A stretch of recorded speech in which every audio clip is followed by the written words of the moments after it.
tudo bem com vocês? Hoje nós vamos resolver a análise combinatória no Enem 2024, certo? Como foi que ela foi cobrada. É um conteúdo que se vincula à probabilidade, um conteúdo de nível difícil, então a gente tem que entender o raciocínio para aplicar nas próximas edições, né, para quem for fazer, e assim vocês conseguirem acertar. Então vem comigo, entenda o raciocínio, mas se tiver qualquer dúvida, coloca nos comentários que eu vou esclarecer tudo, né, de acordo com o meu domínio. E com a minha linguagem mais acessível possível. Então já curte, comenta a sua dúvida, compartilha comigo que também precisa dessas dicas, também fazer o Enem 2025 ou outras edições, e que também fez o ano passado e que precisa esclarecer, tá, gente? Esses vídeos de resolução do Enem 2024 não é só pra quem já fez, tipo, quem realizou o Enem 2024, e pra quem vai fazer, principalmente, né? Pra quem vai fazer pela primeira, pela segunda, ou inclusive pela terceira vez. Então, se atentem, todo mundo que já praticou o Enem, ou que ainda vai praticar, precisa aí ter esse domínio de análise combinatória, assim para outros vestibulares também. Então, vamos nessa. E se inscreve no canal se ainda não é inscrito, tá? Estamos com umas 150 inscritos, então ativa o sininho também, sai vídeo todos os dias, 18 horas. Mas, vlogs eu vou postar em dias e horários determinados. E às vezes eu posto em horários determinados os próprios vídeos que já estão no planejamento, né? De acordo com alguns imprevistos. Então, recebe em primeira mão as notificações. Sem mais delongas, vamos ao vídeo, preste atenção. A primeira questão que a gente vai resolver é a 165 do caderno amarelo, mas eu vou colocar para vocês o número, né, dos outros cadernos. Para abrir a porta de uma empresa, cada funcionário deve cadastrar uma senha utilizando um teclado alfanumérico, como representado na figura. Aí deram uma figura. Por exemplo, a tecla que contém o número 2 traz as letras correlacionadas A, B e C. Cada toque nessa tecla mostra sequencialmente os seguintes caracteres, 2, A, V e C. Para os próximos toques, essa sequência se repete. As demais teclas funcionam da mesma maneira. As senhas a serem cadastradas pelos funcionários, essa informação aqui é importante, a gente deve sublinhar. Devem conter 5 caracteres, sendo 2 algarismos distintos, seguidos de 10 letras diferentes, nessa ordem. Um funcionário irá cadastrar sua primeira senha, podendo escolher entre as teclas que apresentam os números 1, 2, 5, 7 e 0. E as respectivas letras correlacionadas quando houver. Muito bem. Então a gente tinha que sublinhar de devem até nessa ordem, e 1, 2, 5, 7 e 0, que a gente vai precisar para o nosso raciocínio. O número de possibilidades diferentes que esse funcionário tem para cadastrar sua senha é... Então ele tem 5 possibilidades, né? Então a gente vai fazer 5 tracinhos aqui embaixo. 2, 3, 4, 5. Então, se ele tem 5 caracteres, 5 possibilidades, a gente vai começar com o número 5. Depois, utilizou uma oportunidade, aí a gente vai ter 4 possibilidades. Tá, e agora a gente faz o quê? Ele disse que um funcionário irá cadastrar sua primeira senha, podendo escolher entre as teclas que apresentam os números. Então, a gente vai circular essas teclas, né? 1, 2, 5, 7 e 0. Apenas essas a gente vai utilizar aqui para o nosso raciocínio. Prestem bem atenção às informações que o enunciado nos traz, tá? São fundamentais. Pra gente não fugir do tema, aqui da questão, do comando. Quais que possuem letras desses números circulados? 2, 5 e 7, né? Então, no total a gente tem 1, 2, 3, 4, 5, 6, 7, 8, 9, 10. 10 letras no total. Então aqui eu vou ter 10 possibilidades, 9 possibilidades, 8 possibilidades. Pronto. E olha que interessante, ele falou nessa ordem. Então tinha que ser 2 algarismos distintos, 5 e 4, e... cadê?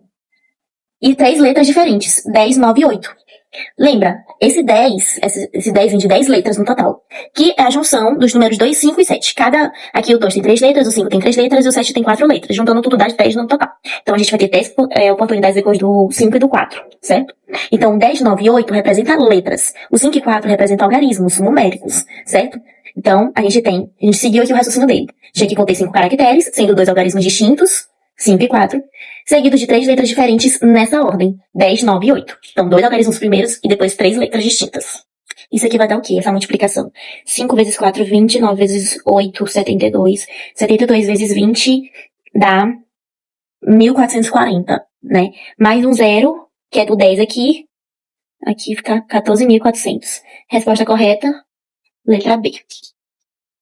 Próxima questão. 139 do caderno amarelo. Um hospital tem 7 médicos cardiologistas e 6 médicos neurologistas em seu quadro de funcionários. Para executar determinada atividade, a direção desse hospital formará uma equipe com 5 médicos, sublinha, sendo pelo menos 3 cardiologistas, sublinha também. A expressão numérica que representa o número máximo de maneiras distintas de formar essa equipe é... Aí a gente tem as opções e agora a gente vai pro raciocínio. Quando a gente tiver nenhuma questão, um grupo, né, de objetos, só que no caso dessa questão, de pessoas, e a gente tem que formar um subgrupo, e a ordem não vai importar, a gente tem que usar o quê? Combinação. Lembra que a gente tem alguns parâmetros, né, dentro da análise combinatória, e quando a ordem não for importar, a gente vai usar combinação. É esse raciocínio que a gente vai trazer para essa questão. Bom, gente, se a questão diz pelo menos 3 cardiologistas, pelo menos significa mínima, né? Então no mínimo, tem que ter 3 cardiologistas no grupo. Então a gente vai montar aqui a combinação de 3 cardiologistas, tem essa opção. Também tem a opção de ser 4 cardiologistas, também tem a opção de ser 5 cardiologistas, porque é no mínimo 3. Então pode ter mais. Aí, ele diz assim, pelo menos 3 cardiologistas. Isso dá a ideia de, quando a gente faz essa combinação, pode ser ou 3 cardiologistas, ou 4 cardiologistas, ou 5. O ou, na matemática, significa soma. Então a gente vai somar 3 mais 4 mais 5. Então, dos 7 cardiologistas, dos 7 médicos cardiologistas está no enunciado, que a gente tem, a gente escolhe 3. E dos 6 neurologistas, a gente escolhe 2 para fechar a soma aqui.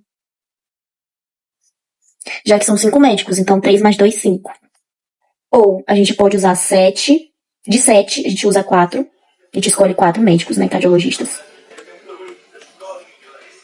E de 6 médicos neurologistas, 1. 4 mais 1, 5. 5 no total, 5 médicos, né, como tá aqui no final do enunciado. Ou, o que é mais? A gente escolhe 7, 5 de 7, né, na verdade. E nenhum neurologista. Esse 6 escolhe 0 não é necessário. Mas se a questão colocou, então a gente vai considerar aqui também mais. Só para seguir o raciocínio completo. Então a gente vai aplicar na fórmula de fatorial, né? 7 fatorial, 7 menos 4, 3.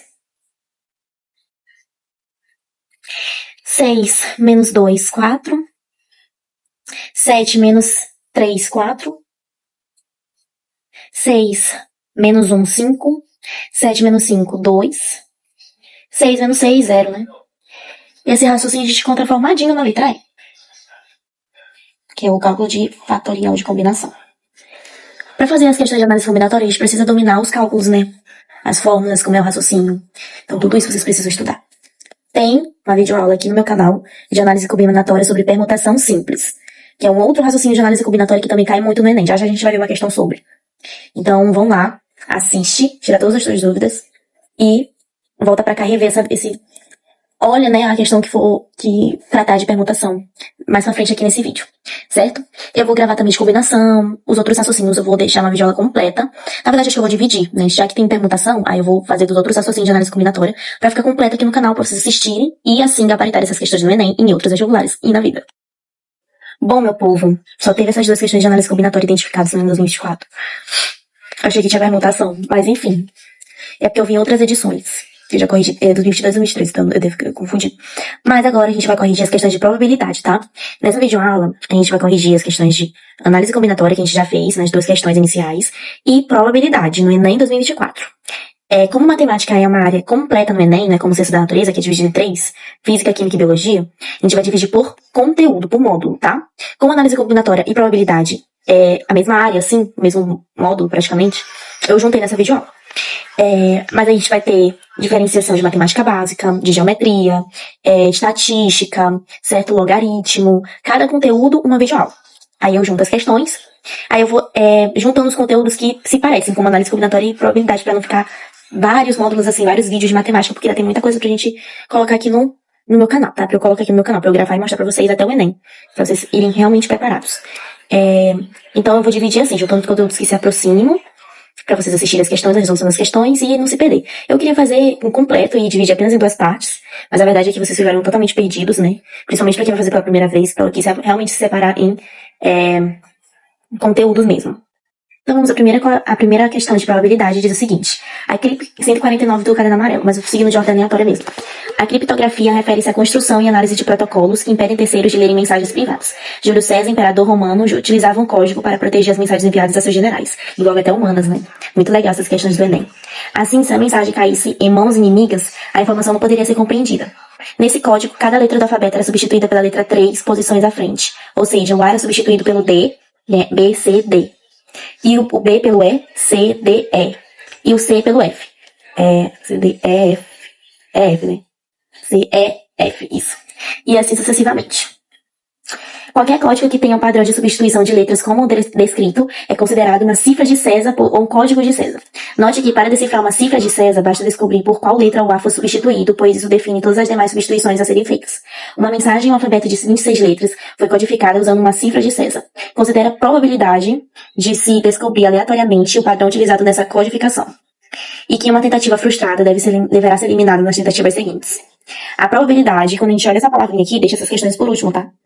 Questões de probabilidade de análise combinatória devem ser feitas por último, por favor. Bem como logaritmo, função do segundo grau, geometria analítica e... olha só. De se descobrir o padrão dessa cifra de César apenas a terceira tentativa é dada. Vamos ao raciocínio. Bom, gente, o comando da questão diz que a gente só vai conseguir acertar na terceira tentativa. Então, na primeira tentativa a gente vai errar, na segunda a gente vai errar, e na terceira, por fim, a gente vai acertar. O alfabeto ele tem 26 letras, como falou aqui mesmo, né? No enunciado. Só que a gente vai tirar o A, porque senão vai ser válido, tá? Isso aqui é criptografia, criada por Júlio César. Então vai ficar 25, sem o A. Das 25, pra gente errar, uma tá certa, né? Então a gente vai tirar menos uma. Então fica 24. Então a gente fica com 24 favoráveis dos possíveis, que é 25. A probabilidade. Na segunda vai cair uma possibilidade, né? Então fica 23 sobre 24. Porque a gente errou uma, então a gente já elimina e fica menos uma agora para essa segunda tentativa. Então, para finalizar, a gente tem 1 de 23. Pra acertar, né? Não vai estar certa. Das 23, porque a gente já reduziu duas possibilidades. A gente errou duas vezes. Então, 25 menos 2, 23. E esse raciocínio tá certinho na letra E. 24 sobre 25, 23 sobre 24, 1 sobre 23. Mas foi uma questão difícil. Para melhorar a questão 140 do caderno amarelo. Para melhorar o fluxo de ônibus em uma avenida que tem 2 semáforos, a prefeitura reduzirá o tempo em que cada sinal ficará vermelho, que atualmente é de 15 segundos a cada 60 segundos. Admita que o instante de chegada de um ônibus a cada semáforo é aleatório. O engenheiro de tráfego da prefeitura calculou a probabilidade de ônibus encontrar cada um deles vermelho, obtendo 15 por 60. A partir daí, estabeleceu uma mesma redução na quantidade do tempo em segundo em que cada sinal ficará vermelho, de maneira que a probabilidade de um ônibus encontrar ambos os sinais vermelhos no momento da viagem seja igual a 4 sobre 100, considerando os eventos independentes. Para isso, a redução do tempo em que o sinal ficará vermelho em segundo estabelecida pelo engenheiro foi de... Vamos ao raciocínio. Gente, esse 15 é uma questão de probabilidade, mas também envolve fração. Esse 15 sobre 60 representa 15 segundos dos 60 segundos, né? Que é o total. Esse 4 sobre 100 tem a ver com os dois sinais, considerando os eventos independentes. Então, é a junção dos dois sinais. É a relação entre eles. Então, a gente vai fazer assim. Qual a probabilidade desses dois sinais estarem vermelhos, né? Então, representa 4 sobre 100. É a mesma coisa de dizer P ao quadrado igual a 4 sobre 100. A gente poderia tirar a raiz, ou poderia apenas pensar qual é o número elevado ao quadrado que dá 4 sobre 100. P igual a 2 sobre 10. Esse 2 sobre 10 aqui representa um semáforo vermelho, apenas um, tá? Ele quer pra gente fazer a relação com o outro. Então, a gente vai pegar o 15 sobre 60, que é o todo, e fazer essa redução. Só que tá 2 sobre 10. Pra gente fazer frações equivalentes, a gente tem que equivaler o denominador, né? Deixar semelhante os denominadores. Então, a gente vai multiplicar o 2 sobre 10 por 6, né? Que vai dar 60 como denominador. Aí fica 12 sobre 60. De 15 para 12, 3. A diferença, então, de um sinal para o outro, da mudança, né? É 3. Letra B. É difícil, mas usem sempre esse raciocínio para questões semelhantes assim como essa.